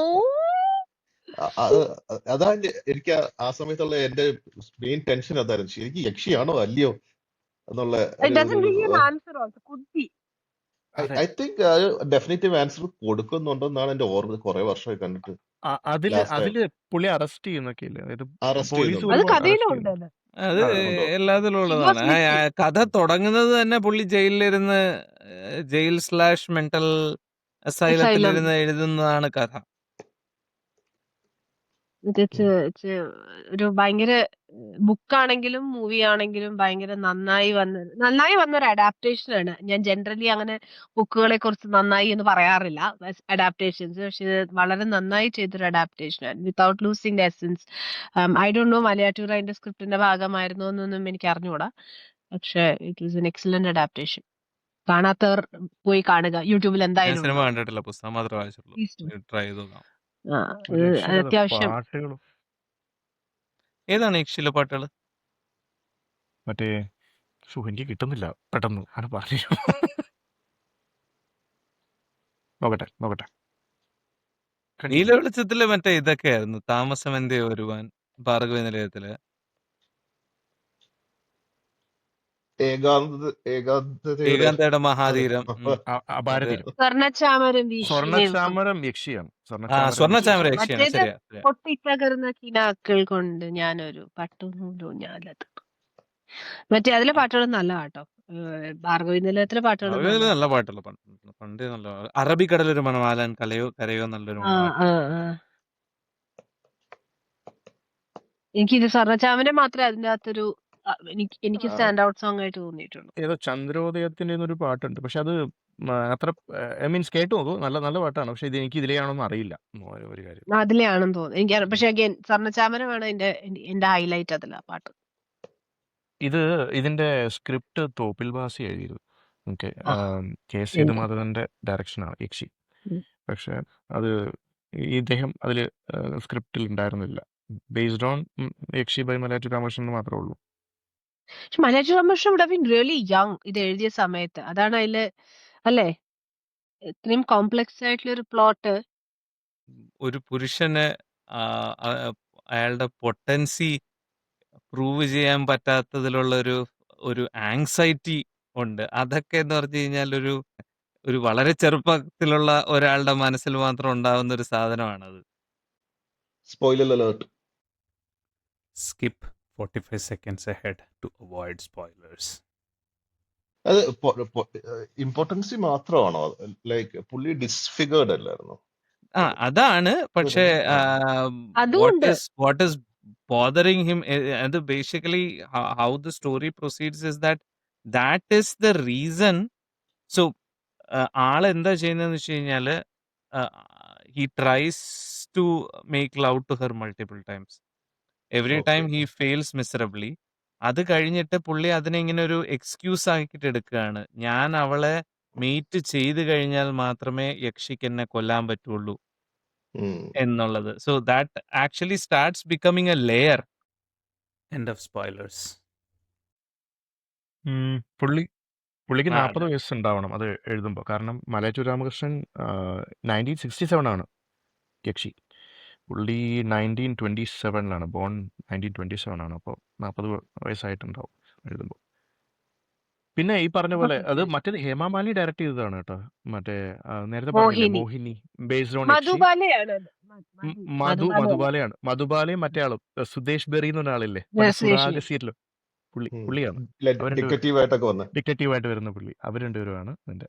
മധുബാല ഹേമാമാലിനിയുടെ മരുമോളാണല്ലോ. ആണല്ലോ. അതുകൊണ്ട് കുറച്ചും കൂടെ യങ്ങർ ആയിരുന്നെങ്കിൽ ഹേമമാലിനി ചിലപ്പോൾ സ്വയം അഭിനയിച്ചേനെ. I think that would have been a better movie. Hema Malini Dharmendran തന്നെ അഭിനയിച്ചത്. Maybe. Hey, I think it would have been a great movie. അത്രയും കോംപ്ലക്സ് ആയിട്ടുള്ള ടോപ്പിക്സ് ഒന്നും ഹിന്ദി സിനിമയിൽ ഞാൻ കണ്ടിട്ടില്ല. ഞാൻ കാണാത്തോണ്ടാണോ എന്ന് എനിക്ക് അറിഞ്ഞൂടാ. ഉണ്ടാവുമായിരിക്കും. പക്ഷെ അതൊരു മെയിൻ സ്ട്രീം സിനിമയായിട്ട് വന്നിട്ടുണ്ടോ? കാരണം യക്ഷിയൊക്കെ നമ്മുടെ ഒരു മെയിൻ സ്ട്രീം കമേഴ്ഷ്യൽ സിനിമയായിരുന്നു. അല്ലാണ്ട് ആർട്ട് സിനിമയുടെ ഭാഗത്ത് വരുന്ന അല്ലായിരുന്നു. അപ്പൊ പക്ഷെ അങ്ങനത്തെ ഒരു സിനിമയൊക്കെ ഉണ്ടോന്ന് തന്നെ എനിക്ക് സംശയമുണ്ട്. അല്ല ഒരു സമയത്ത് ഈ ഒരു ഹൊറർ സിനിമകൾ എടുത്തിട്ട് കാണുന്ന ഒരു സമയം ഉണ്ടായിരുന്നു. അപ്പോൾ ആ ടൈമിൽ ഈ പറഞ്ഞ പോലെ എനിക്കിതിങ്ങ് വർക്കായിട്ടില്ല. കാരണം ഇത് ഈ ഹൊറർ സിനിമയായിട്ടേ വർക്കായിട്ടില്ല. ഇതൊരു സൈക്കോളജിക്കൽ ത്രില്ലർ എന്ന രീതി, സൈക്കോളജിക്കൽ ത്രില്ലർ എന്ന് പറയാൻ പറ്റില്ല, സൈക്കോളജിക്കൽ ഡ്രാമ അങ്ങനത്തെ ഒരു സംഭവത്തിലാണ് അത് പോയിക്കൊണ്ടിരുന്നത്. ആ ഹൊറർ എലമെന്റ് ഇപ്പോൾ ഈ പറഞ്ഞ പോലെ രണ്ട് ഇന്റർപ്രിട്ടേഷൻ തരുന്നില്ല. ഇപ്പം നമുക്ക് നയൻ എന്ന് പറഞ്ഞ പടമില്ലേ പൃഥ്വിരാജിന്റെ, അത് ഉം. കണ്ടിട്ടുണ്ടോ? അത് സിമിലർ ആണ് അത് അല്ലെ? അൺറിലയബിൾ കാണാൻ അതെ, ശ്രമിച്ചു, നടന്നില്ല. അത് സംഭവം എന്ന് വെച്ചാൽ ഇറ്റ്സ് വെൽ മെയ്ഡ് ആക്ച്വലി. അപ്പം നമുക്ക് രണ്ട് ഇന്റർപ്രിട്ടേഷനും ഉണ്ട്. അവസാനം കഴിയുമ്പോൾ നമുക്ക് രണ്ട് രീതി ചിന്തിച്ചാലും സംഭവം മനസ്സിലാവും. അത് അണ്ടർ റേറ്റഡ് മൂവിയാണ്. ഒന്ന് ഒരു സ്റ്റോറി ഐ മീൻ ആദ്യത്തെ ലൈൻ പൃഥ്വിരാജിന്റെ വ്യൂ പോയിന്റിൽ നിന്നാണ് നമ്മൾ ഈ കഥ മുഴുവൻ കാണുന്നത്. അത് കഴിഞ്ഞിട്ടുള്ളൊരു സ്റ്റോറി ലൈനിൽ പറയുന്നത് ഇയാൾക്ക് എന്തോ ഒരു പ്രശ്നം ഉള്ളതുകൊണ്ട് ഇയാള് കാണുന്നതല്ല സത്യം എന്ന് പറഞ്ഞിട്ട് വേറൊരു ഒരു ത്രെഡ് നമ്മളെ കാണിക്കുന്നുണ്ട്. അപ്പൊ ഇതിന്റെ എല്ലാത്തിന്റെ അവസാനം ഇതിനെ മൊത്തം കൺഫ്യൂസ് ചെയ്യുന്ന വേറൊരു കാര്യം കൂടെ ഇവർ കാണിച്ചു തരും. അപ്പൊ നമ്മള് ഇത് നമ്മളാരായി എന്നാവും. വേറെ ഏത് യക്ഷിക്കഥകൾ ആൾക്കാർക്ക് പരിചയമുണ്ട്? ഇനി അതർ യക്ഷി സിനിമകളിൽ ഒരുപാട് പിന്നെയും യക്ഷികൾ കൊണ്ടുവന്നിട്ടുണ്ടല്ലോ. പുസ്തകങ്ങളിൽ അത്രയും എക്സ്പ്ലോർ ചെയ്തിട്ടില്ല എന്നാണ്. ഐ മീൻ എക്സ്പ്ലോർ ചെയ്തിട്ടുണ്ടാവും. അത്ര പോപ്പുലറായ യക്ഷി പുസ്തകങ്ങൾ വല്ലതും ഉണ്ടോ? എനിക്കറിയില്ല. അനൂപേ എന്താണ്? ആക്ച്വലി അങ്ങനെ ഞാൻ എനിക്ക് ഭയങ്കര ഇഷ്ടപ്പെട്ട ഒരു ഗ്രാഫിക് നോവൽ ആട്ടോ ഇത്. ബ്ലൂ പി പബ്ലിക്കേഷൻസിന്റെ ആണ്. കേരള ബുക്ക് സ്റ്റോറിലൊക്കെ കിട്ടും. നീലിയുടെ കഥയാണ്. ഈ സീരീസിന് തന്നെ പറയുന്ന യക്ഷിക്കഥകൾ എന്നാണ്.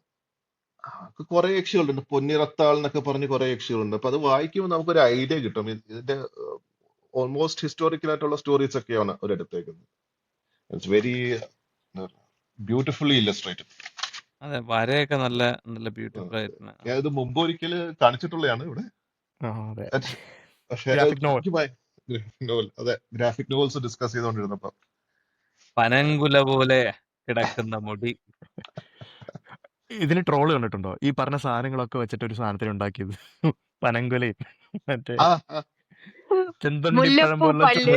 മുല്ലപ്പൂ പല്ല്. മുല്ലമൊട്ട പല്ലും അവസാനം മൊത്തത്തിലൊരു ഭീകരസത്വം. അതെ, വെറുതെ അല്ല ആൾക്കാർ ഇത് കണ്ട് പേടിക്കുന്നത്. അത് മറ്റേ പാർട്ട് 2 യക്ഷി, മറ്റേ യക്ഷിയാണ്. മറ്റേ ആ ട്വിസ്റ്റ് വരുന്ന യക്ഷി ഉണ്ടല്ലോ. ട്രാൻസ്ഫോർമേഷൻ, വിശ്വരൂപം യക്ഷി. ആ ഒരു ശബ്ദവും പെട്ടെന്ന് സാധനങ്ങൾ മറ്റേ ആ പ്രത്യക്ഷപ്പെടുന്നതും. അതൊന്ന് തുള്ളും. അതുകൊണ്ട് എന്റെ ഇടയ്ക്ക് കൂടെ. സോ എനിവേ ഇത് ബാലസാഹിത്യമാണ്. കുറച്ച് മെച്ചൂർ സ്റ്റോറീസ് ആണെങ്കിൽ പോലും അതെ, നമ്മുടെ ബാലസാഹിത്യം, നാട്ടില് ഗ്രാഫിക് കഥ. ബാലസാഹിത്യം ഐ ഡോണ്ട് നോ, ശരിക്കും അത്ര ചിലത് അതാണ് അത്ര പറഞ്ഞത്. വാലല്ല. ശരിക്കും പറഞ്ഞു കഴിഞ്ഞാല് സക്യുബസ് എന്നൊക്കെ പറയുന്നത് പിള്ളേർക്ക് അങ്ങ് ഇട്ട് കൊടുക്കുന്നത് എങ്ങനെയാണ് ബാലസാഹിത്യമാവുന്നത്? നേരത്തെ അറിയട്ടെ പിള്ളേരെല്ലാരും. എന്റെ ഒരു അഭിപ്രായം എന്ന് പറയുന്നത് കുറച്ച് വയലൻസും കുറച്ച് ഇതൊക്കെ ഒന്ന് കയറ്റി വിടാം ബാലസാഹിത്യത്തിൽ. That's what I feel like. പിള്ളേർക്ക് കുറച്ച് ഡേഞ്ചറും റിസ്കും ഒക്കെ ഉണ്ടെങ്കിലേ ഉള്ളൊരു എക്സൈറ്റ്മെന്റ് ഉണ്ടാവുള്ളൂ. അവരെ അത്രയും കോഡിൽ ചെയ്യണ്ട. രാത്രിയൊക്കെ എണീറ്റ് കരഞ്ഞപ്പോ നമ്മള് കൂടെ പോയി ഇരിക്കണം എന്നുള്ളു. വേറെ നാട്ടിൽ സ്ഥലം ഉണ്ടെങ്കിൽ വിളിച്ചോ, കാണിച്ചോ, കുഴപ്പമില്ല. അല്ല, അവഞ്ചേഴ്സ് ഒക്കെ കാണിക്കുന്നില്ലേ? അതൊന്നും കുഴപ്പമില്ല. അവഞ്ചേഴ്സ് കാണിക്കുന്നുണ്ടല്ലോ. കാണിക്കുന്നുണ്ടല്ലോ. It's very hard to escape. എന്നുള്ളതാണ് എനിക്ക് തോന്നിയിരിക്കുന്നത്. ഓക്കെ, ഞാൻ വലിയ കാര്യത്തെ മോളെ മാർവൽ മൂവീസ് ഒക്കെ ഒന്ന് കാണിച്ചു കൊടുക്കുക എന്നൊക്കെ വിചാരിച്ച് അയൺമാൻ ഇട്ട് കൊടുത്തപ്പോ, കാരണം that's the first one in the series, right? അത് തുടങ്ങിയപ്പോഴാണ് മനസ്സിലായി it's a bit adult than I remember. കാണിക്കേണ്ടിയിരുന്നില്ല. വേണ്ട സമയമായി. മറ്റേ പിക്കിംഗ് അപ്പ് ദാറ്റ് റിപ്പോർട്ടർ. അതെ. പക്ഷെ ഈ ഞാൻ മറ്റേ സിക്സ്ത് സെൻസ് ഒക്കെ കാണുമ്പം ഐ തിങ്ക് 12 or 13 അപ്പം ഇപ്പം I don't know if I actually Sixth 12 or Sense, 13. yeah, Sixth Sense. I don't think I'll let my son watch for a few years. ഉം. I was very young. വീട്ടിൽ അങ്ങനെ ഭയങ്കര restriction ഒന്നും ഉണ്ടായിരുന്നില്ല. അച്ഛൻ കേട്ട സിനിമയാണ്, അച്ഛൻ ഓക്കെ ആണെങ്കിൽ അച്ഛൻ ടിക്ക് തരുമായിരുന്നു എനിക്ക്. ഇതൊക്കെ എടുത്ത് കാണും, രാത്രിയാവുമ്പോ മേടിക്കും. ഇതൊരു സ്ഥിര ഏർപ്പാടായിരുന്നു. എന്ന് പറഞ്ഞപ്പോൾ അത് നമ്മുടെ ജനറേഷനുള്ള ഒരു കുഴപ്പമാണ്. നമ്മൾക്ക് അങ്ങനെ വലിയ റെസ്ട്രിക്ഷൻസ് ഒന്നും ഉണ്ടായിട്ടില്ല. ചില എന്താ പറയുക, വളരെ വയലന്റ് ആയിട്ടുള്ള ഫിലിംസ് ഒക്കെ പണ്ട് കണ്ടിട്ടുണ്ട്. പ്രത്യേകിച്ച് 80s ഹൊറർ മൂവീസ് എന്ന് പറയുന്നത് ഭയങ്കര ഗ്രോട്ടസ്ക് ആണ്, ഗ്രോസ് ആയിരുന്നു. ലൈക്ക് സ്പെഷ്യൽ എഫക്ട്സ് എന്നൊക്കെ പറയുന്നത് ശരിക്കും ഞാനും കുറെ- ഞാനും ഞാനും അനിയനും കസിൻസും കൂടെ പോയി ശ്രീകൃഷ്ണ പരുന്ത് എടുത്തോണ്ട് വന്ന് കാണായിരുന്നു. ചിറ്റ കറക്റ്റ് സമയത്ത് കണ്ട് എന്തുവാണ് ഇതെന്നും പറഞ്ഞ് എല്ലാത്തിനും ഓടിച്ച്. ഞാൻ തിയേറ്ററിൽ പോയി ആദ്യം കണ്ട സിനിമ 2ാം ക്ലാസ്സിലിട്ട് പഠിക്കുമ്പോൾ കണ്ട സിനിമയാണ് ലാൽ സലാം. ആ സിനിമയൊന്നും ഒന്നാമത് അതിന്റെ കഥയൊന്നും എനിക്ക് മനസ്സിലായിട്ടൊന്നുമില്ല. മോഹൻലാലാണ്, ഉർവശിയാണ്, ജാഥയൊക്കെ അങ്ങോട്ടും ഇങ്ങോട്ടും പോകുന്നു എന്നുള്ള കൂടുതലൊന്നും എനിക്ക് മനസ്സിലായിട്ടില്ല. പക്ഷെ I recent rewatch the movie എന്നെ റിയലൈസ് അത് കുട്ടികൾക്ക് വെച്ചിട്ടുള്ള സിനിമയാണ്. പക്ഷെ അച്ഛനും അമ്മയും പോയി, അപ്പൊ എവിടെയും വിടാൻ പറ്റാത്തതുകൊണ്ട് കൂടെ കൊണ്ടുപോയി. അപ്പൊ ഞാനും ഇരുന്ന് കണ്ടു ഇത് മുഴുവൻ. എനിക്കൊന്നും നമ്മുടെയൊക്കെ കുട്ടിക്കാലത്ത് പല അന്നൊന്നും സിനിമകളും മനസ്സിലായില്ല. അതെ, അങ്ങനെയാണ്. കുറച്ച് ജാഥയുണ്ട്, കുറച്ച് ഇൻകുലാബ് വിളിക്കുന്നു. ഓക്കെ, സി രസമുണ്ട്. മാർക്കോ ഇല്ലേ, മാർക്കോ റീസെന്റ് എക്സാമ്പിൾ ഓ, പറയുകയാണെങ്കിൽ മാർക്കോ ഞാൻ കാണാൻ കണ്ടില്ല. ഫാമിലി ആയിട്ട് പോയ ആൾക്കാരുണ്ട്. അല്ല, ഞാൻ കണ്ടിട്ടില്ല, പക്ഷെ അതിനകത്ത് കുറച്ച് സീൻസ് അല്ല, കാണുമ്പോൾ ഈ തന്നെ ഈ ഞാൻ പറയുന്ന കണ്ടു. ലോക പിള്ളേർക്ക് 16+ ആണെന്നാണ് ആ, 16 കണ്ടന്റ് പ്ലസ് അഡ്വൈസറി. ഉം. ഫാമിലി ആയിട്ടാണ് പോയി കണ്ടത്. If you look at Stephen king, പുള്ളി നല്ല രീതിയിൽ ഇത് വയലൻസ് കൊണ്ടുവന്നിട്ടുണ്ട് പുള്ളിയുടെ പുസ്തകങ്ങളിൽ. അത്ര ഗ്രാഫിക് ആണോ പുള്ളിയുടെ വയലൻസ്? അതോ ലാംഗ്വേജ് ബാര്? എനിക്ക് അറിഞ്ഞൂടാ. മലയാളത്തിൽ വായിക്കുമ്പോൾ വയലൻസിന് ഇത്തിരി ശക്തി കൂടുന്നു എന്ന് എനിക്ക് ഇടയ്ക്ക് തോന്നാറുണ്ട്. ഞാൻ ഡ്രീം ക്യാച്ചർ ഇപ്പോൾ റീസെന്റ് വായിച്ചു. ഡ്രീം ക്യാച്ചറിന്റെ വയലൻസ് ഇസ് എക്സ്ട്രീംലി അത് ഹെവി. അത് കുറച്ച് കൂടുതലാണ്. കാരണം എനിക്ക് കംപ്ലീറ്റ് ചെയ്യാൻ പറ്റില്ല. കാരണം അതിനകത്ത് ആ ഒരു സീനില്ലേ, ഫസ്റ്റ് തന്നെ ആ പുള്ളി ഷിറ്റ് ടോയ്ലറ്റിൽ വീസൽ. അതൊക്കെ ഭയങ്കര ഓക്കെ, ഗ്രാഫിക്കാണ്. എനിക്ക് വായിക്കണമല്ലോ. ഒരു യക്ഷിയും കൂടെ മെൻഷൻ ചെയ്യണം നമ്മള്. ബ്രഹ്മയുഗത്തിലെ യക്ഷി. അതൊരു ആ, ഒന്നൊന്നര യക്ഷിയായിരുന്നു. I like that. ആ യക്ഷി വാസ് കംപ്ലീറ്റ് റീഇമാജിനേഷൻ ഓഫ് നമ്മൾ ഇത്രയും കാലം കണ്ട വെള്ളസാരി ഉടുത്ത്. അതില് it captured the essence of Yakshi. Beautiful ആയിരുന്നു എന്ന് വെച്ചാൽ ബ്യൂട്ടിഫുൾ ആയിരുന്നു, സെൻഷ്വൽ ആയിരുന്നു എന്ന് വെച്ചാൽ സെൻഷ്വൽ ആയിരുന്നു, സ്കേറി ആയിരുന്നു എന്ന് വെച്ചാൽ സ്കേറി ആയിരുന്നു. ഇൻ യക്ഷി നമുക്ക് ഐഡന്റിഫൈ ചെയ്യാം. പിന്നെ അന്നത്തെ കാലത്ത് സാരി ഉടുത്ത യക്ഷി മലയാളക്കരയിൽ ഉണ്ടാവാൻ സാധ്യത കുറവാണ്. കാരണം നമ്മുടെ നാട്ടിൽ ഇല്ല, sari was not very popular. അത് അപ്പൊ സിനിമാക്കാർ കൊണ്ടുവന്നേ. ഈ യക്ഷി ആയിരിക്കും ഒരുപക്ഷെ closer to the yakshi, more close. More closer than ശ്രീവിദ്യയുടെ. മറ്റേ കടമറ്റത്ത് കത്തനാറിലെ ശ്രീവിദ്യയാണ് യക്ഷി. ശ്രീവിദ്യയുടെ യക്ഷി ഇങ്ങനെ തല ഇങ്ങനെയൊക്കെ കെട്ടി കുറെ മുടിയൊക്കെ ആയിട്ട് മുണ്ടും നേരിയതൊക്കെ കൊടുത്ത യക്ഷിയിൽ നിന്നും ഈ യക്ഷി സത്യം പറഞ്ഞാൽ ഈ യക്ഷിയെ റോട്ടിൽ എവിടെയെങ്കിലും കണ്ടാൽ ഞാൻ ഓടിപ്പോകും. എന്തിനാണ്? പക്ഷെ ഓടിപ്പോകാൻ ഐ പറ്റില്ല. I'm not surprise. Arjun Ashokan പുള്ളിക്കാരി സെഡ്യൂസ് ചെയ്ത് കൊണ്ടുപോകും. കണ്ണൊന്ന് ലോക്കായ തീരുമാനമായി. പിന്നെ നമ്മളെ പക്ഷെ യക്ഷികൾക്ക് എപ്പോഴും നല്ല മ്യൂസിക് കിട്ടാറുണ്ട് എന്നുള്ളതാണ് എനിക്ക് തോന്നിയ വേറൊരു കാര്യം. നല്ല എന്നിട്ട് ഇതില് ഈ കടമറ്റത്ത് കത്തനാറിൽ യക്ഷിക്കും നല്ലൊരു സിനിമയില് യക്ഷിക്കും നല്ലൊരു പാട്ടുണ്ടായിരുന്നു. മറ്റേത് പാട്ട് ഞാൻ ഏതിലായിരുന്നു? നിഴലായി അത് ഒഴുകി. അത് യാമ ഏതിലായിരുന്നു? ഏതിലായിരുന്നു? ആ, യക്ഷഗാനോ? ഈ അല്ല, അത് നീലരാവിൽ ശ്രീകൃഷ്ണപുരം. ഈ ശ്രീകൃഷ്ണപരുന്ത്. നീലരാവിൽ സോറി, ശ്രീകൃഷ്ണപരുന്ത്. ശ്രീകൃഷ്ണ പരുന്താന്നല്ലോ. ശ്രീകൃഷ്ണ അല്ലല്ല. പരുന്ത് നിലാവിന്റെ പൂങ്കാവിൽ ആ, നിശാപുഷ്പഗന്ധവും പിന്നെ കുമാരൻ മറ്റേത് കറക്റ്റ്, ശരിയാ. മോതിര കൈവിരലുകളാൽ പാതിരാവിൽ കൈമുല്ല. അത് രണ്ടുമായിരുന്നു ശ്രീകൃഷ്ണ പരുന്ത്. അത് കളിയങ്കാട്ട് നീലിയിലാട്ടോ. ഈ നിഴലായി ഒഴുകി. നിഴലായി ഒഴുകി വരും. കള്ളിയാട്ട് നിലയാണ്. ഏതൊക്കെയായാലും ഇതൊക്കെ ക്ലാസിക് യക്ഷി സോങ്സ് ആണ്. അത് എവിടെ ഇട്ടാലും നമുക്ക് കൃത്യമായിട്ട് അറിയാം. എനിക്ക് തോന്നുന്നു നിങ്ങൾ കണ്ട സിനിമയായിരിക്കും പട്ടാഭിഷേക അല്ല, കിലുകിൽ പമ്പരോ. അറബിക്കടലോരം ഇൻട്രസ്റ്റിംഗ് യക്ഷിയുണ്ട് മുസ്തഫ ആ സിനിമ. അറബിക്കടലോരം. പുതിയ മലയാള പ്രേതമായിരിക്കും, പുതിയ തമിഴ് പ്രേതമായിരിക്കും എന്ന് പറയണതല്ലേ? അതെ, അപ്പൊ അതിലൊക്കെ അതിൽ ആദ്യമായിട്ട് പാട്ട് ഇതായിരുന്നു നിഴലായി. അപ്പൊ നമുക്ക് കൂടുതലൊന്നും പറയണ്ടേ, സീനിലെ ആളില്ലെങ്കിലും നമുക്കറിയാം ഒരു യക്ഷി എവിടെ നിന്ന് പാഞ്ഞു വരുന്നുണ്ടെന്നുള്ളത്. ഐക്കോണിക് ആയിട്ട് യക്ഷി സോങ്സ് നമുക്കുണ്ട്. നോർത്ത് അതൊരു ഇന്ത്യയിൽ ഇങ്ങനത്തെ ചതിക്കാത്ത ഒരുപാട് ഉണ്ട്. ജന്തുവിലുണ്ടല്ലോ മറ്റേ ഭാവന പ്രേതമായിട്ട് വരുമ്പോ ഇതെന്താ ചോര, എടോ പ്രേതമാണോ? മറ്റേ വിനായകനെ കാണിച്ചു കൊടുക്കും.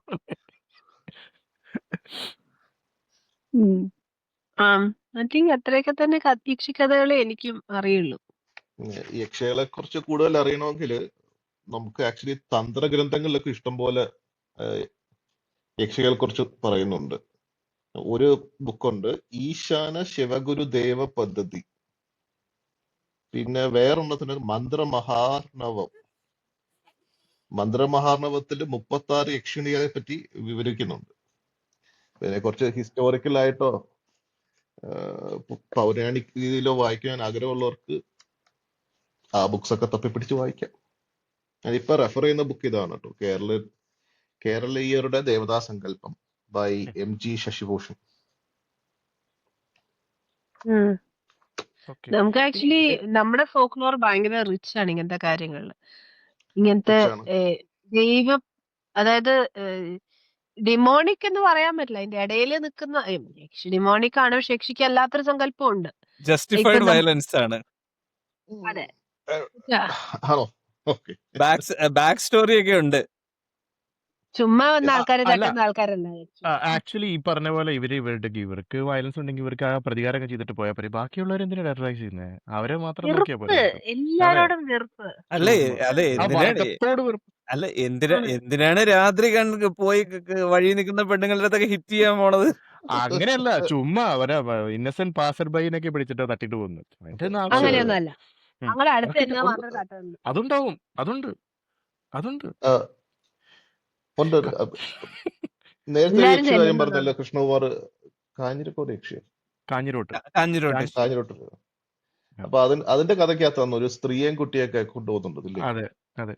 അതിന്റെ സ്ത്രീകളെ പൊതുവെ യക്ഷികളൊന്നും ചെയ്യാറില്ല എന്നുള്ള വിശ്വാസത്തിലാണ് ഞാൻ രാത്രി കിടന്നുറങ്ങാറ്. അത് ഓസ്ട്രേലിയയിൽ ഈ കഥ യക്ഷിയില്ല മുഴുവൻ കേട്ട് കഴിഞ്ഞാല് ഓസ്ട്രേലിയയിൽ യക്ഷിയല്ല, വേറെന്തൊക്കെയോ സാധനങ്ങളാ. വെൻഡിഗോയൊക്കെ ഉണ്ടെന്ന് തോന്നുന്നു, സൂക്ഷിച്ചു.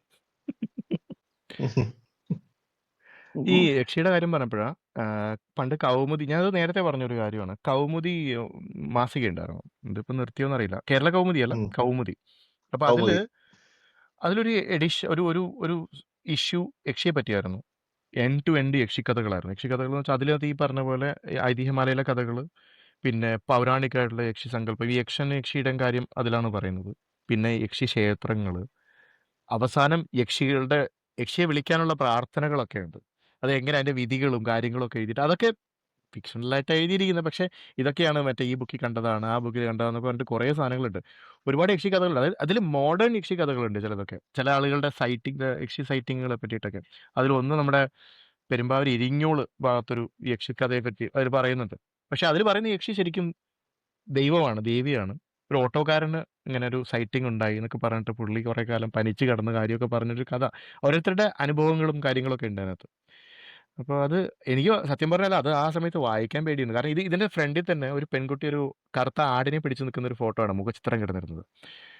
ഞാനിങ്ങനെ കുറേ ഇഷ്യൂസ് ഉണ്ട് ഈ സാധനം. അപ്പോൾ ഇത് വരുമ്പോൾ ഞാനങ്ങ് മാറ്റി വയ്ക്കും. അതായത് ഇത് കാണുമ്പോൾ തന്നെ പേടിയാണ്, അതിനകത്ത് യക്ഷിയാണെന്ന് നമുക്ക്. അങ്ങനെയായിരുന്നു അത്. പിന്നെ ഉള്ളത് കലികയാണ്. പക്ഷെ അത് നമ്മുടെ മോഹനചന്ദ്രൻ്റെ, അതിനകത്ത് പക്ഷെ യക്ഷിയല്ല, ഇതുപോലൊരു വിച്ചിന്റെ കഥയാണ് കലിക. പക്ഷെ അതിനകത്ത് വിളിക്കുന്ന സാധനങ്ങൾ ഷീലയായിരുന്നു. ഷീലയായിരുന്നു. സിനിമയിൽ ഷീലയായിരുന്നു. സിനിമ ശരിക്കും പറഞ്ഞാൽ ബുക്കുമായിട്ട് കമ്പയർ ചെയ്യുമ്പോൾ വളരെ മോശമായിരുന്നു. മോശമാണ്. മോശം എന്ന് എനിക്ക് പറഞ്ഞാൽ അതിന്റെ അതിനകത്ത് എൻഡിംഗ് എല്ലാം ഒന്നും ഉണ്ട്. ഒട്ടും ഇഷ്ടപ്പെട്ടില്ല. ഒരു വളരെ വെറുതെ അല്ലേ യക്ഷി ഉണ്ടായെന്ന് എനിക്കത് കണ്ടപ്പോ തോന്നി. അല്ല, ഇത് സത്യം പറഞ്ഞാല് മന്ത്രവാദത്തെ പറ്റിയൊരു കഥയാണ്. പുള്ളിക്കാരി ഒരു വിച്ചാണ് ശരിക്കും അതിനകത്ത്. അത് ഒരുപാട് പ്രായമുള്ളൊരു വിച്ചാണ്. ഒരു റിവെഞ്ചിന് വേണ്ടിയിട്ട് ഇങ്ങനെ പുനർജനിച്ചു വന്ന ഒരു ആളായിട്ടാണ് കാണിക്കുന്നത്. അപ്പൊ അതിനകത്ത് ഈ പുള്ളിക്കാരി വിളിക്കുന്ന ആളുകളൊക്കെ ഈ പറയുന്ന പോലെ എന്തോ അതിന് പേര് പറയും, എന്തോ ഒരു സംഭവം പറയും. അതിനകത്ത് ഈ ധൂമാവതി അങ്ങനെയുള്ള സാധനങ്ങളില്ലേ, നമ്മൾ അതിൽ കാണുന്ന ശ്രീകൃഷ്ണപുരത്തിൽ കാണുന്ന ഡേറ്റുകളില്ലേ, അവരെയൊക്കെ ഇതിൽ എനിക്ക് വിളിക്കും. ഞാൻ നേരത്തെ പറഞ്ഞ ഗ്രന്ഥങ്ങളില്ലേ അതിലൊക്കെ ആ ഉണ്ടെന്ന് തോന്നുന്നു ഈ ധൂമവതിയും മായാക്ഷിയും. അതായത് ഇവർക്കൊരു പേരുണ്ട്. മഹാവിദ്യ, മഹാതന്ത്ര അങ്ങനത്തെ പറഞ്ഞിട്ട് ഒരു 9 പേരെ അത് കണ്ടുള്ളൂ. ധൂമാവതി, മറ്റേ അതായത് തല കയ്യിൽ വെട്ടി വെച്ചിരിക്കുന്ന ഒരു ദേവിയുണ്ട്. അതിന്റെ പേര് എനിക്കറിയില്ല. അങ്ങനത്തെ ഒരു പേരുണ്ട്. പിന്നെ അത് നമ്മുടെ ചിന്നമസ്ത മഹാവിദ്യ എന്ന് പറയുന്നത്. ചിന്നമസ്ത. അപ്പോ അങ്ങനെ കുറെ ആളുകൾ ഈ പുള്ളിക്കാരി എന്നെ വിളിച്ചു വരുത്തുന്നുണ്ട്. ഈ ധൂമാവതി എന്ന് വെച്ചാൽ ആക്ച്വലി ധൂമമായിട്ടാണ് വരുന്നത്. ഫുള്ളൊരു മറ്റേ എന്താ പറയാ ഓക്കെ. പുകയായിട്ടാണ് വരുന്നത്. എന്നിട്ട് കത്തിച്ച് കളയും, സാധനങ്ങളൊക്കെ അങ്ങ് കത്തിക്കും. അങ്ങനത്തെ ഒരു സംഭവമാണ്. അങ്ങനെ ഓരോന്ന് ചിന്നമസ്ത ഇങ്ങനെ കയ്യിൽ മറ്റേ കഴുത്ത് വെട്ടിയിട്ട് അത് കയ്യിൽ വെച്ചിരിക്കുകയാണ്. അതിലേക്ക് കഴുത്തിൽ നിന്നുള്ള ചോര മറ്റേ തല കുടിച്ചുകൊണ്ടിരിക്കുന്നു. അങ്ങനെയാണ് അതിന്റെ ഡെപ്പിക്ഷൻ കാണിക്കുന്നത്. അപ്പോൾ ഇതൊക്കെ ഭദ്രകാളിയുടെ എന്താ പറയുക ഓരോ ഇൻകാർണേഷൻസ് അല്ലെങ്കിൽ അവരുടെ ഇതാണെന്നും പറയുന്നുണ്ട്. എന്താ പറയുക ഫോംസ് ആണെന്ന് പറയുന്നുണ്ട്. യക്ഷിയല്ല ഇതൊന്നും. ഇതൊക്കെ ഇത് മഹാവിദ്യകൾ എന്നാ പറയുന്നത്. മഹാവിദ്യകൾ. ഗോഡസിന്റെ ഓരോ ആസ്പെക്ടുകൾ എന്നാണ് പറയുന്നത്. ഇത് ആക്ച്വലി ലളിതാ സഹസ്രനാമത്തിലുള്ള വരികളാണിത്. മഹാമന്ത്ര, മഹായന്ത്ര, ഉം, ഞാൻ മറന്നുപോയി. എനിക്കത് ഓർഡറിൽ ചൊല്ലിയാൽ എനിക്ക് ഓർമ്മ വരില്ല. അപ്പൊ ഇത് അതായത് അതിലുള്ള ഇതാണ്. മഹാത്രിപുര സുന്ദരി എന്നൊക്കെ പറഞ്ഞിട്ട് ആ പോണതല്ലേ? അതെ. അതാണ്. അതായത് ഇതൊക്കെയാണ് ഈ പറഞ്ഞ പോലെ മഹാവിദ്യകൾ ഇവരാണ്. ഈ ത്രിപുര സുന്ദരി, അത് ബഗാളമുഖി എന്നൊക്കെ ഇവരുടെ പറഞ്ഞത്. ഇതാണ് ഭഗവതിയുടെ എന്താ പറയാ പ്രൊട്ടക്ഷന് എത്രയോ പേരുണ്ട്. അതിലെ ആൾക്കാരുടെ പേരുകളാണെന്നൊക്കെയാണ് എന്റെ ഓർമ്മ. എന്റെ ഓർമ്മ ശരിയാണെങ്കിൽ സെക്യൂരിറ്റി ബോഡി ഗാർഡ്സ് എന്നൊക്കെ പറയുന്ന ദ്വാരപാലകർ. ഇതിലൊരുപാട് പേഗൻ ഡീറ്റീസ് ആണ്. ഉം. അതെ. അത് എല്ലാത്തിനെയും മറ്റേ എന്താ പറയണ നമ്മുടെ ആര്യനിസവും ഹിന്ദുയിസവും കൊണ്ടുവന്നു കഴിഞ്ഞപ്പോ അവരതിനെ ഇൻകോർപ്പറേറ്റ് ചെയ്തതാണ് ഇതിൽ പലരെയും. അപ്പോ അവിടെ എനിക്ക് ശിവ തോന്നുന്നു ഐ തിങ്ക് റിസർച്ച് നമ്മള് യക്ഷിയിൽ നിന്ന് അങ്ങ് തെന്നി മാറി. നമുക്ക് ഈ മാറി. യക്ഷി ടോപ്പിക് ഇവിടെ കൺക്ലൂഡ് ചെയ്യാം. ചെയ്യാം. ഓക്കെ. ഓക്കെ. അപ്പോ thank you every one for joining. This is Sandeep, Lekha, Krishnakumar and Anoop signing off. അടുത്ത എപ്പിസോഡിൽ വീണ്ടും കാണാം.